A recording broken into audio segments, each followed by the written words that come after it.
Conflict is just part of life now. You read something harsh online, and it can wreck your whole morning.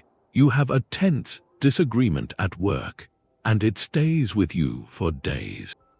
It feels personal, it drains you, it clouds how you see things, but maybe we're seeing it wrong. The Stoics had a different view, a radical one. Marcus Aurelius wrote that an impediment to action actually advances the action. That what stands in the way becomes the way. So this is about that idea. There are 15 Stoic principles here. Each one changes how you see conflict. They show how your adversaries, the petty ones, the profound ones, they can be your most rigorous teachers, even though they don't know it. And by the end, you have a framework. A practical one for turning friction into fuel. Knowledge for a kind of inner peace that doesn't shake. So what if the person you struggle with the most is actually essential? For your growth, the greatest irritations are often the best teachers. That's the first principle, and it's uncomfortable. A casual acquaintance makes a flippant comment, and you feel that hot surge of anger. A rival at work questions your idea, and for the rest of the day you're crafting counterarguments in your head. Why? The Stoic philosopher Epictetus gave us a lens. He taught that it's not things themselves that disturb us, but our judgments about those things. The event is neutral. Our reaction, that immediate feeling, is data. It's a signal flare. It illuminates a hidden vulnerability. Your enemy, by existing and acting in a way that grates against you, becomes an unknowing diagnostician. They poke at your psychological armor until they find the weak spot, the loose plate, the place where you're not yet secure. That colleague who nitpicks your reports might reveal not their pettiness, but your own need for external validation. A fear of being seen as incompetent. The relative who dismisses your life choices might not be judging your path, but exposing your own lingering doubts about it. The criticism itself may be unfair, but the sting it carries is yours alone. That sting is the lesson. Epictetus said, "Pay attention to what provokes you." From that you learn your most important lessons. So the practice begins not with changing the other person, which is outside our control, but with turning that attention inward. The next time a criticism lands with a punch, pause. Before you defend or attack, ask one simple question. What sensitive part of me did that just touch? Is it my pride, my sense of justice, a fear of being unworthy? In that moment of reflection, your adversary has handed you a map to a part of yourself that needs strengthening. That calls for greater understanding. This is how friction becomes clarity. Every insult could be like a repetition in the gym for your emotional muscles. That's the second principle forging resilience. The Stoics had a word for it, apatheia. It sounds like apathy, but it's not. It's not about feeling nothing. It's about not being ruled by the feelings that come up. It's that clear-minded composure, so you can see the situation, not just feel it, and for that you need resistance. You need weight. An enemy with their hostility gives you exactly that. They're the barbell for your inner strength. Each interaction is a set. The goal isn't to win the argument right then. It's to win back your own peace from the grip of anger or hurt. Seneca wrote that fire tests gold and adversity tests strong men. Your trials, especially with other people, they don't break virtue. They reveal it, they build it. Think of Marcus Aurelius. He was an emperor facing constant betrayal and slander. His journals, the Meditations, weren't written in a quiet library. They were written in military camps on the frontier, amid the noise of conspiracies. He had every reason to lash out, to be bitter, but his writing keeps returning to one practice. Returning to his own reasoned nature, seeing insults as the other person's problem, their internal sickness, and not taking that sickness into himself. His duty was to act with justice, regardless of what was thrown at him. The resistance made his resolve stronger. For us, the practice is similar. When someone sends a biting message, that's the weight. The immediate surge of emotion is natural. The practice is in the space between that surge and your response. Do you add more anger to the world, or do you use that energy to steady yourself? To ask what's the constructive thing to do here, not what feels satisfying, what's right. Think of a time you reacted with sharp anger, maybe a family dispute, or a rude comment online. For a moment, that emotion was in charge. Now imagine if, in that moment, you saw the interaction as training, not a battle to be won. A repetition to be performed with control. How might your response have changed? You might have paused. You might have asked a question instead of issuing a condemnation. The outcome might still be difficult, but you would have emerged stronger, less shaken, more in command of yourself. That's the resilience built in the gym of conflict. An enemy is like a storm. You can't control when it arrives. You can only control your own preparation, the shelter you build. This is the third principle they teach. A lesson in discernment. When a conflict flares up, everything feels urgent. Their words, their actions, the whole situation seems to demand an immediate reaction. The Stoic practice is to pause, to perform a simple sorting. What is truly mine to direct and what is not? This is the dichotomy of control, and an adversary makes it brutally clear. The philosopher Epictetus opens his manual, the Enchiridion, with this idea. He writes that some things are up to us and some things are not. Our opinions are up to us. Our impulses, our desires and aversions, these are within our power. Our body is not our property, our reputation, what other people do and say, these are not. An enemy lives in that second column. Their hostility is an external, their criticism, even their success at your expense. These are events happening in the world. Like the weather, you can't stop the storm from forming, but you can decide whether to stand in the rain, shaking your fist at the clouds, or to step under a roof and wait it out with calm. This is the sharpening of discernment. In the heat of an argument, the untrained mind tries to control everything. We want to change the other person's mind.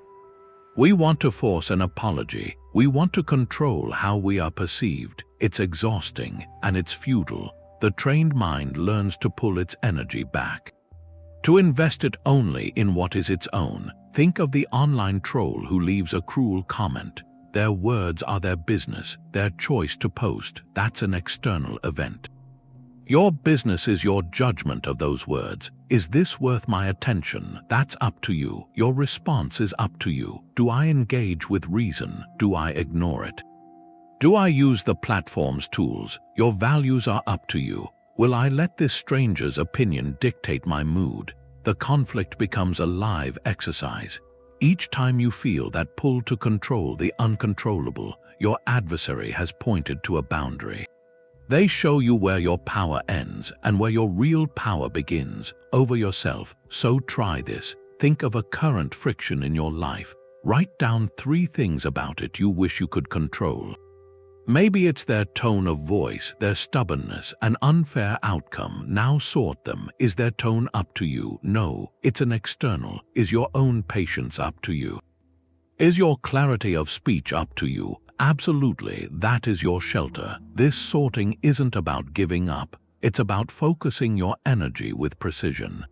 Like a laser, on the only point where change is ever possible, your own choices. When you stop trying to command the storm, you start building a sturdier house. Seeing the world through someone else's eyes, especially an enemy's, that's a real discipline. The Stoics had a word for this, sympatheia. It's the idea that we're all connected, like parts of the same body. And when one part fights another, that's a kind of sickness, a failure to see the link. Now, understanding that connection doesn't mean you excuse harm. It means you can diagnose it better. You stop seeing a monster. You start seeing a person operating from a flawed logic. Marcus Aurelius wrote about this. He'd remind himself, when someone wrongs you, consider they do it out of ignorance. They believe their action is right or necessary. they're driven by their own fears. Their own insecurities, a different set of values. Your job isn't to adopt their view. Your job is to comprehend it, and in that comprehension, your emotional reaction, it loses its fuel. The personal offense starts to dissolve. Think about a family argument over politics. On the surface, it's a clash of policies, headlines, but the exercise is to look deeper. What's the core concern on the other side? Is it a fear for their family's safety, a deep value for tradition, a feeling of being left behind? You don't have to agree with their conclusion. But by understanding the root, the conversation shifts. It moves from a battle of positions to an observation of human needs. The conflict becomes less about you versus them, and more about two different interpretations of the world colliding. That's the Stoic virtue of justice in action. Justice isn't just fairness in outcomes. It's granting others the dignity of their own reasoning process, however flawed it may be. So here's a challenge. Think of one person you disagree with. Someone who frustrates you. Before your next interaction, pause and articulate to yourself one reasonable point from their perspective, not the straw man version. The most compassionate, understandable version of their position. What are they truly trying to protect? What pain might be motivating them? This exercise won't magically resolve the conflict, but it will change you. It drains the bitterness from your side of the table, and in that space you might find a new way forward, or at the very least you'll have practiced a form of wisdom. One that makes you far harder to unsettle. Your character isn't really defined when things are peaceful. It's defined by how you act toward people who mean you harm. That's the fifth principle, the crucible of virtue. For the Stoics, the ultimate good wasn't wealth or comfort or even reputation. It was excellence of character. And that excellence, it's not a medal you get for good behavior when everything's easy. It's the strength you forge in the fire of difficulty. An adversary, just by being there, creates that fire. They hand you a live examination in the four cardinal virtues. Courage gets tested when you have to face the conflict directly, not run from it, not hide in resentment. Justice gets tested when you have to decide to act fairly toward someone who's being unfair to you. Temperance gets tested when you feel that powerful urge to retaliate, to sink to their level, and you have to choose restraint. Wisdom is tested in every moment as you discern which of these virtues to apply and how. Seneca put it plainly, difficulty shows what a person is. When a challenge comes, it's as if the person is put on the scales. We see their true weight, so the question shifts. It's no longer how do I make them stop, it becomes who do I choose to be while they're doing what they do. That redefines winning entirely. Victory in a Stoic sense isn't the other person's apology or defeat. It's your own moral integrity remaining intact. More than intact, polished and proven. Imagine a workplace rival, someone who spreads a subtle, damaging rumor about you.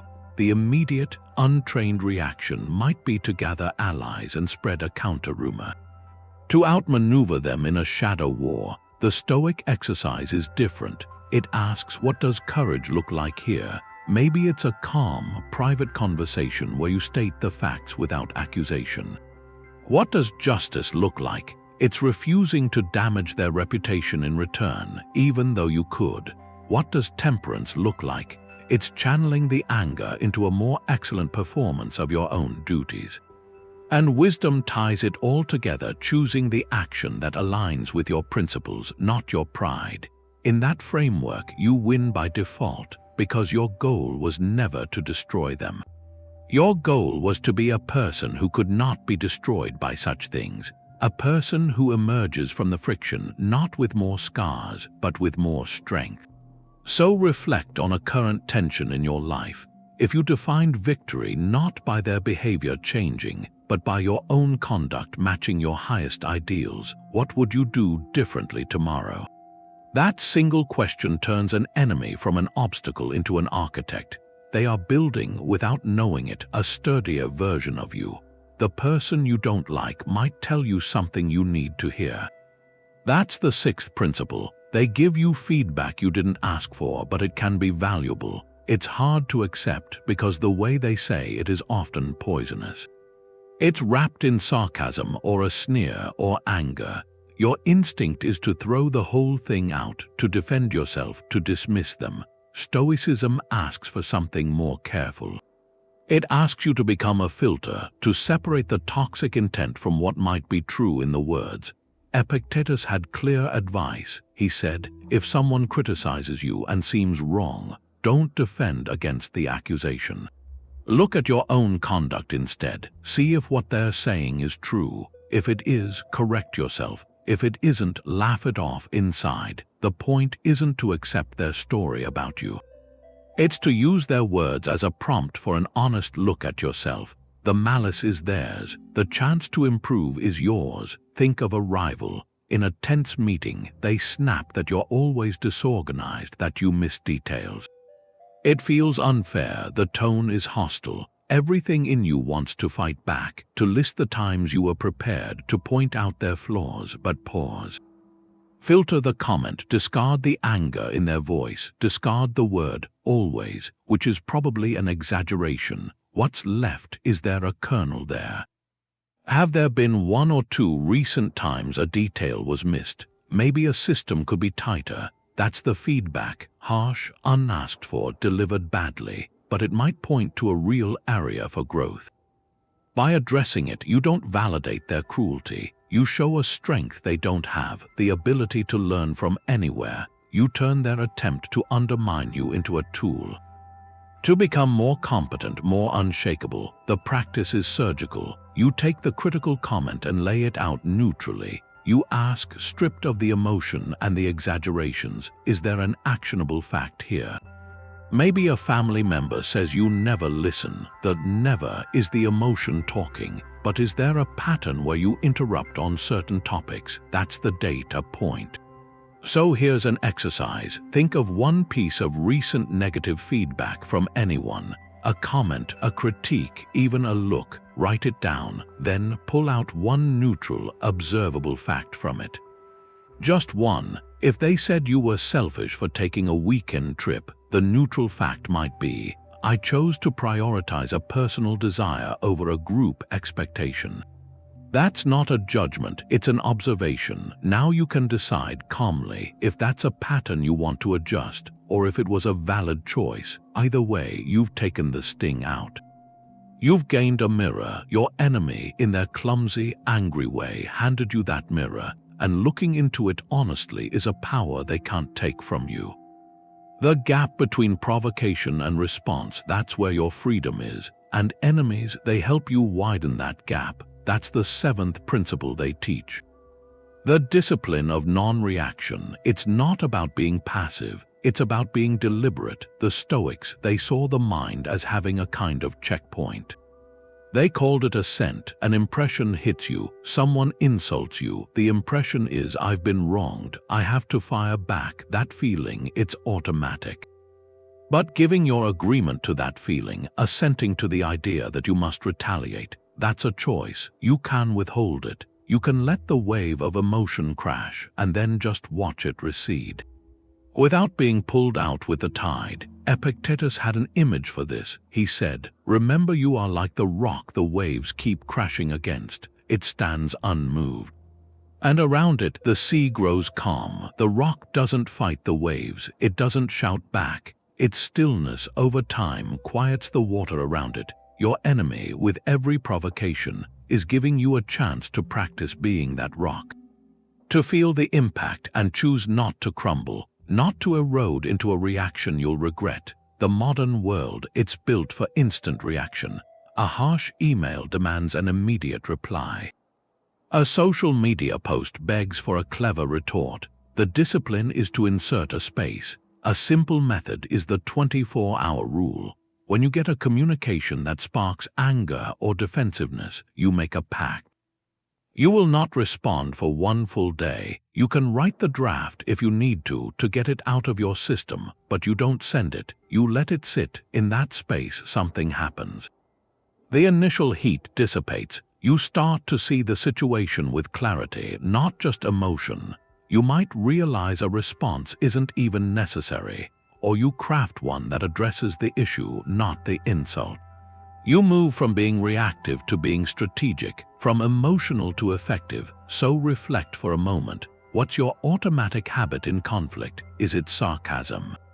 A sharp tone, a long, defensive explanation? Choose just one, and for the next encounter, commit to a single pause. Before you let that habit fly, take one deep breath. In that breath, remember the rock. You are practicing your freedom. The freedom not to be a puppet jerked around by someone else's behavior. Each time you succeed, that gap widens. And in that spaciousness, you find a power they can never touch. The sun feels warmer after you've been cold. That's the 8th principle. An enemy deepens your appreciation for allies, for peace. The Stoics had a category for things like friendship, health, a good reputation. They called them preferred indifference, not the ultimate good that's virtue, but naturally preferable to their opposites. To truly prefer something, you have to understand its worth. An adversary gives you a taste of hostility, friction, conflict. That contrast makes the value of harmony, kind words, mutual support. It makes it a felt experience. It keeps you from taking the good for granted. Marcus Aurelius reflected on this. He'd remind himself to take joy in the company of good people. He wrote about the pleasure of being with those who are unaffected, straightforward, kind. He didn't just note it, he practiced savoring it. He knew outside his door were flatterers, plotters, difficult people. That awareness made the sincerity inside the room more precious. It was a conscious act of valuation. So the practical application, after a tense interaction with a difficult person, make it a ritual, pause, then reach out to a supportive friend. Send a message of appreciation to a trusted colleague, or just sit in a moment of quiet gratitude for the peaceful relationships you have. You're not doing this to escape the difficulty. You're doing it to complete the lesson. The conflict showed you the cold. Now you actively turn toward the warmth. That practice transforms the dynamic. Your enemy, through opposition, has indirectly gifted you a sharper awareness of the good. They've made your friendships feel richer, made a quiet afternoon feel like a sanctuary. So take a moment, think of 3 relationships or 3 peaceful aspects of your daily life that feel more valuable precisely because you've experienced their opposite. Maybe it's the ease of a partnership after dealing with a combative one. Maybe it's the comfort of your home after a day of external tension. Naming them, even silently, is an act of Stoic gratitude. It's drawing a circle of appreciation around what is present because you know what it's like when it's absent. An enemy is proof you can't please everyone. Trying to is a kind of self-betrayal. That's the 9th principle. When you accept someone is actively against you, a strange liberation starts. The exhausting work of managing everyone's opinion just falls apart. Because here's a person, a living person, whose approval you'll never get, and you don't need it. The Stoic ideal isn't indifference, it's moving where you anchor your worth. You move it from external reputation, which is always shifting, to your own reasoned character. That's solid ground. Epictetus put it bluntly. He asked, if someone said a person was speaking ill of you, would you defend yourself?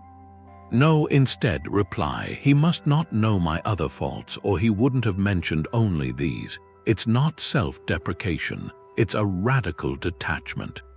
It's seeing that another person's opinion of you is their business. It comes from their judgments, their biases. It's data about them, not a verdict on you. Your enemy makes this abstract idea concrete. They are a walking reminder. Universal approval is a fantasy. And clinging to that fantasy means constantly betraying your own values to fit someone else's mold.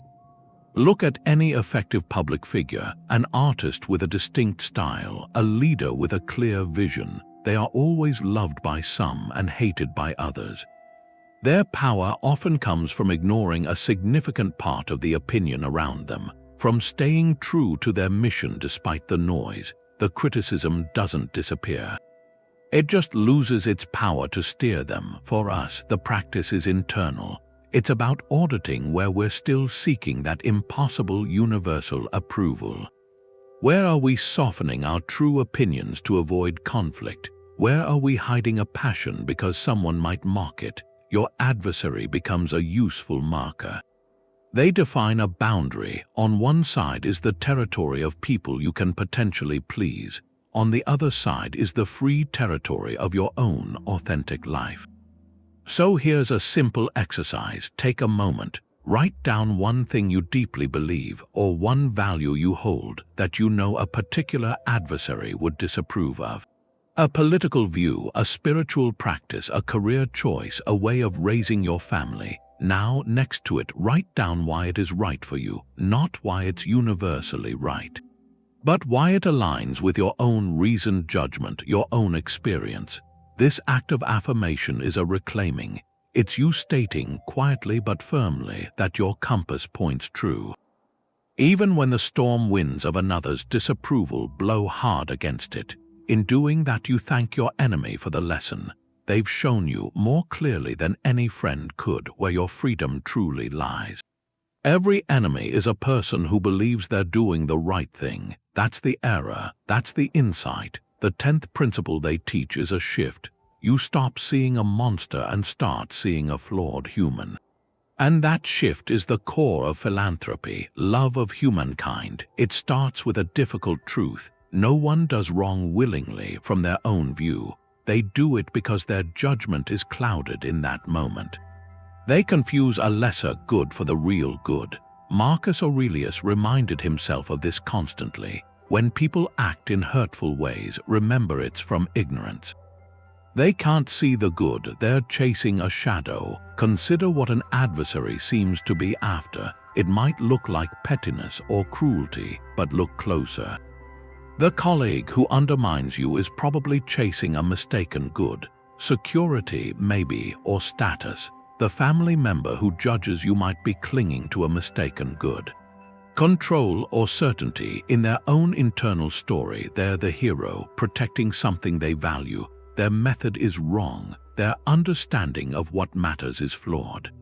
But their intention, from where they sit, makes sense to them. This understanding isn't about excusing harmful behavior. It's about diagnosing it accurately. Hatred and rage are reactions to a monster. Pity and a calm resolve are reactions to a sickness of judgment. And which of those reactions eats away at your own peace? The Stoic choice is clear. When you see the action as a symptom of ignorance, your inner turmoil starts to dissolve. You stop fighting the person and start addressing the flawed idea. Or you choose to step away from the contagion, so make it practical. Think of a current rift, someone whose actions feel intentionally hurtful. Pause the story of their malice.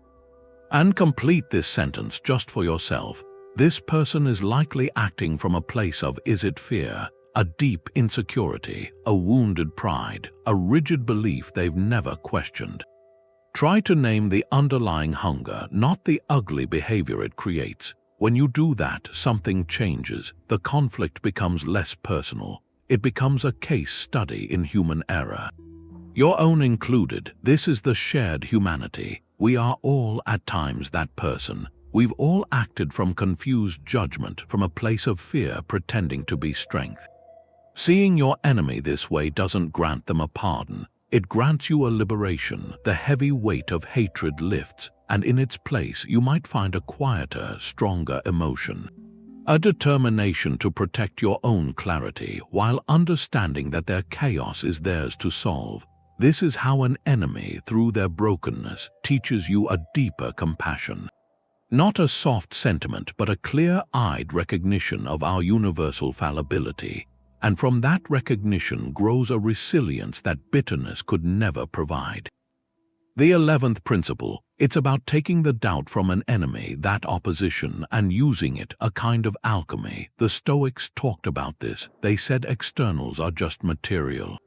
Like wood for a fire, so when someone criticizes you or has a low opinion, that's the wood they've handed you. You can leave it there, or you can use it. Build a fire that warms you, that lights your way forward. Seneca wrote about this. He said difficulties strengthen the mind, like labor strengthens the body. The obstacle isn't a blockade, it's the training ground, and the energy you might put into resentment or into despair, you can redirect that into building a skill they said you didn't have, into deepening knowledge in an area they dismissed, into cultivating a calm they can't shake. The shift is in intention. You're not improving to spite them. That would still give them control. You're improving because their opposition created an opportunity, a raw material, and your job is to use materials wisely. History has quiet examples. An artist whose early work was mocked. They didn't retreat into bitterness. They went deeper into their studio practice. Their drive wasn't to please the critics next time. It was to fulfill their own vision so completely that the criticism just didn't matter anymore.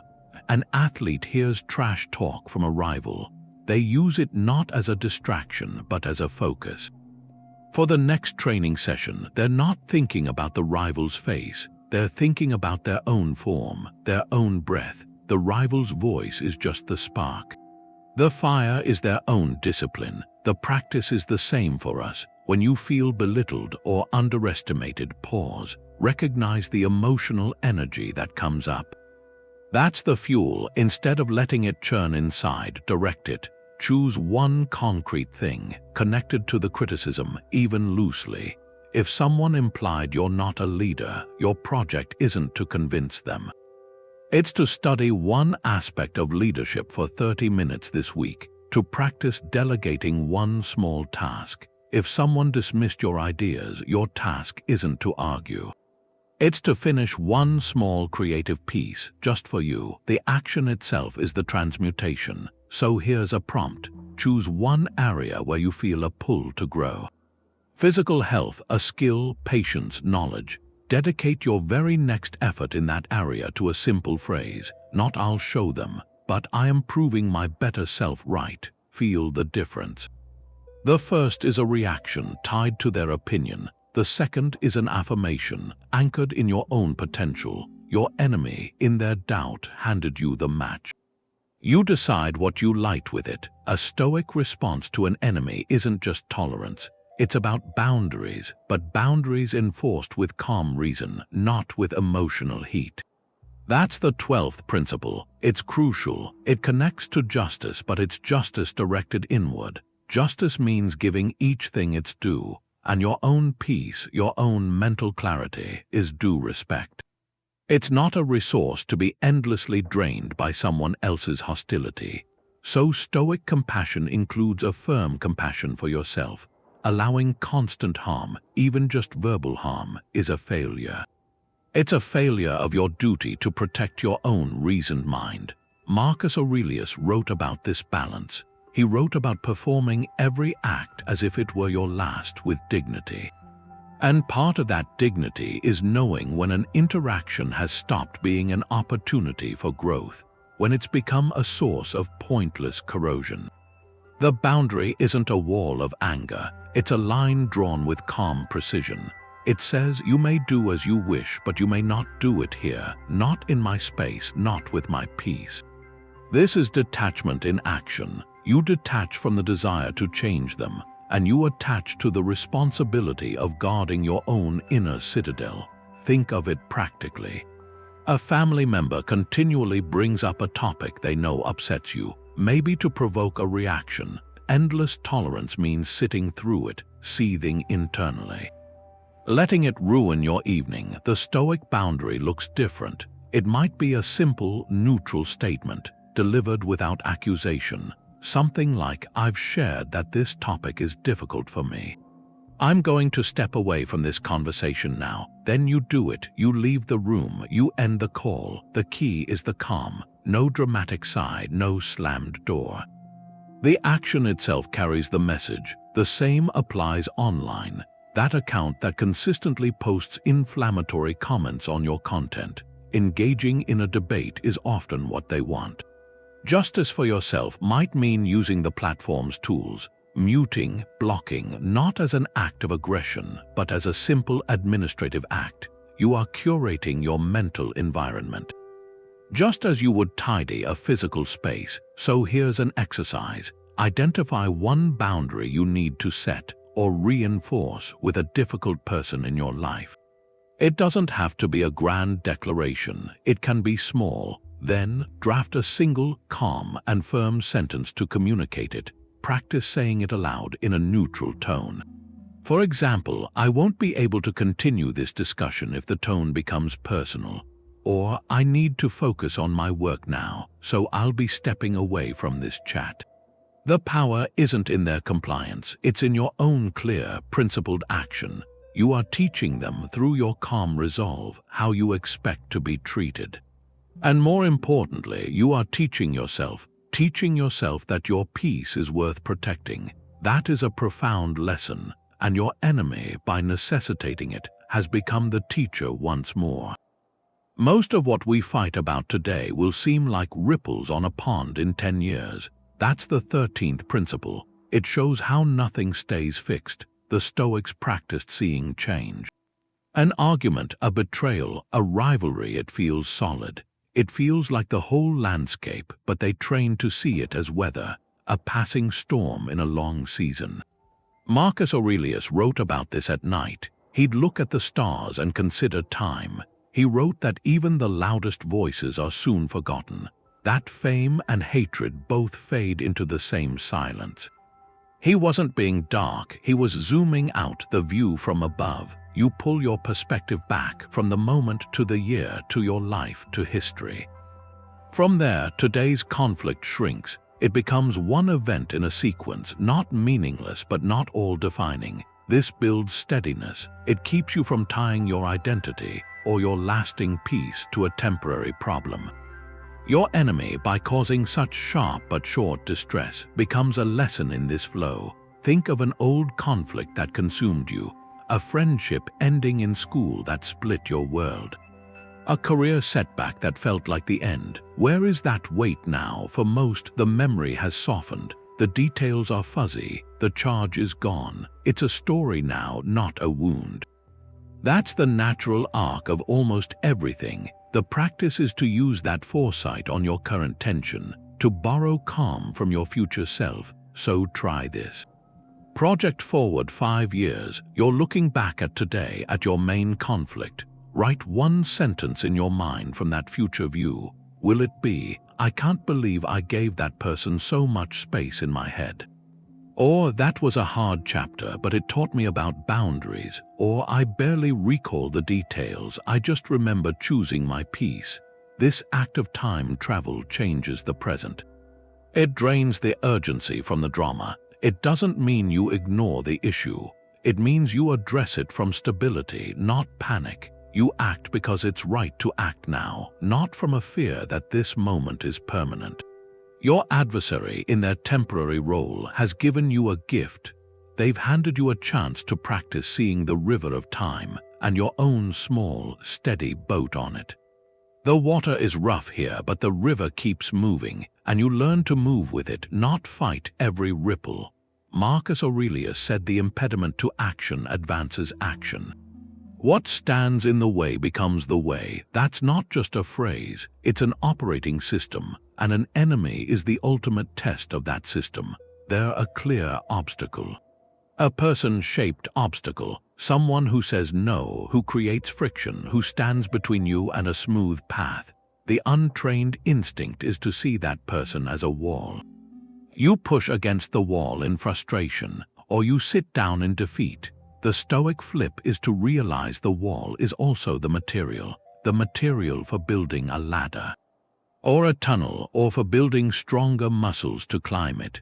The obstacle doesn't block your progress. It redefines the path progress has to take. It forces a creativity that comfort never could. Think of a common scenario. A colleague blocks your project. They raise objections. They slow-walk approvals. The easy story is they are the problem. If they would just get out of the way, everything would proceed. The Stoic exercise is to pause that story, to ask if this blockage is now part of the landscape, What new paths does it reveal?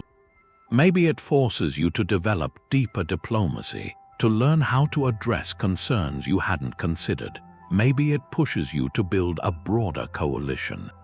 Which makes the project stronger? Maybe it demands you simplify your proposal to make its core value undeniable. In each case, the obstacle the person didn't stop the action. It advanced it. It compelled you to develop skills you were neglecting, to see angles you were missing. The enemy, as a blocker, became a trainer, a rigorous trainer. They held up a sign. The sign said, "The easy route is closed. Now find a better one." That's proactive resilience. It's not about enduring a hardship until it passes. It's about using the hardship as a workshop to craft a better version of your plan or yourself. So here's a direct challenge. Name one current obstacle in your life that has a human face. A person creating friction. Set aside the desire for them to change. Just for this exercise, state one specific skill this blockage is indirectly demanding you cultivate. Is it patience, clearer communication, the courage to have a difficult conversation, or the wisdom to redirect your energy somewhere else entirely? By naming the demanded skill, you perform the flip. You stop fighting the obstacle and start using it. You align with that principle. The way forward isn't around them. It's through the new capacities they force you to develop. And in that shift, you reclaim the power. The universe isn't built on fairness, not the way we think of it. An enemy, they're a living lesson in that. This is the last principle. And in a way, it ties all the others together. They free you from this exhausting demand for justice, that deep, quiet belief. If you're good, the world will be good back. If you're wronged, some cosmic scale has to tip your way eventually. It's a comforting thought, but it's fragile. It sets you up for a lifetime of quiet resentment. Watching the horizon for a justice that might never come, not in the form you expect. Stoicism asks for something sturdier. It asks you to accept reality as it is. Not as you wish it were. The Stoics made a distinction. There's the vast, impersonal flow of events, what happens to us, and then there's our capacity for right action. What we choose to do, the first isn't in our power. The second is our only real domain. Clinging to the idea that an enemy should be fair, that they must get some specific consequence, that's a kind of bondage. You're chaining your emotional state to their behavior, which you can't control. You're waiting for the world to correct itself before you can feel peace. Epictetus put it bluntly. He said, "When you're shocked that a fig tree produces figs, you're a fool." So too, he said, when you're shocked that the world produces what it's capable of producing, unfair people, unfair outcomes, you've forgotten the nature of the world. The fig tree is doing what fig trees do. The unfair person is acting from their own flawed nature. To be outraged by that is like being outraged that rain is wet. It's a waste of your energy you could put toward your own virtue. Take a common frustration. A colleague takes credit for your work and gets rewarded for it. The immediate reaction is a cry for fairness. This isn't right. They shouldn't get away with it. The mind spins stories of exposure, of comeuppance, but the Stoic practice is to see it as a weather event. The colleague's dishonesty, the system's failure to see it, these are external conditions, like a sudden downpour. Your task isn't to stop the rain with your anger. Your task is to decide how you'll walk through it. Will you let it soak you with bitterness, or will you put up the umbrella of your own integrity? Letting go of that demand for immediate balance, it's not passivity. It's a strategic withdrawal, pulling your attention from a game you can't win. It frees you to focus on what you can actually build, your reputation for honesty among people who matter. The quality of your next project, the knowledge that your actions line up with your values, that's the ultimate liberation an enemy offers. They show you, through the stark reality of their unfairness, that your peace can't depend on the world being fair. It has to depend on you being just. So here's a final exercise. Bring to mind one situation, a deep, lingering sense of unfairness, a personal betrayal. A professional slight, an outcome that still rankles. Now, write down one simple sentence. If I fully accepted this outcome as a simple fact of reality, not a personal indictment of me or the universe, what would change? Would a weight lift? Would energy free up for something new? Would my focus return to my own path, not their shadow? This acceptance is the ground where true resilience grows. It's the quiet understanding. You can't control the storms, but you can learn to sail in all waters. And for that lesson, you have your unknowing teachers to thank. There are 15 principles here. Each one is a different angle on the same shift. The people who stand against you, the critics, the rivals, they aren't curses. Through the Stoic lens, they become your most rigorous tutors. They're the resistance you forge self-knowledge against, the friction that builds emotional resilience. They're a mirror. They show you where your power lies and where it ends. They're the crucible where your character is tested and defined. This whole thing is an internal transformation. It was never about changing the other person. That's their path. This is about changing your relationship to the conflict itself, to see it as material. As training, as a kind of gift. Marcus Aurelius captured that. He wrote, "The impediment to action advances action. What stands in the way becomes the way." And he said something else, "Accept the things to which fate binds you. Love the people fate brings you together with. Do so with all your heart." To love, in the Stoic sense, is to wish for others what is good for them, according to their nature, and sometimes the highest good for you is to learn from them, even when their intention isn't to teach. So here's an invitation. Look back over the 15 reasons, choose one, the one that feels most relevant to a current tension. Maybe it's seeing feedback in every criticism, or the discipline of widening the gap between provocation and response, or letting go of the demand for fairness. For the next 7 days, make that principle your practice. Carry it with you, apply it in the small moments. Notice how it changes the texture of your days.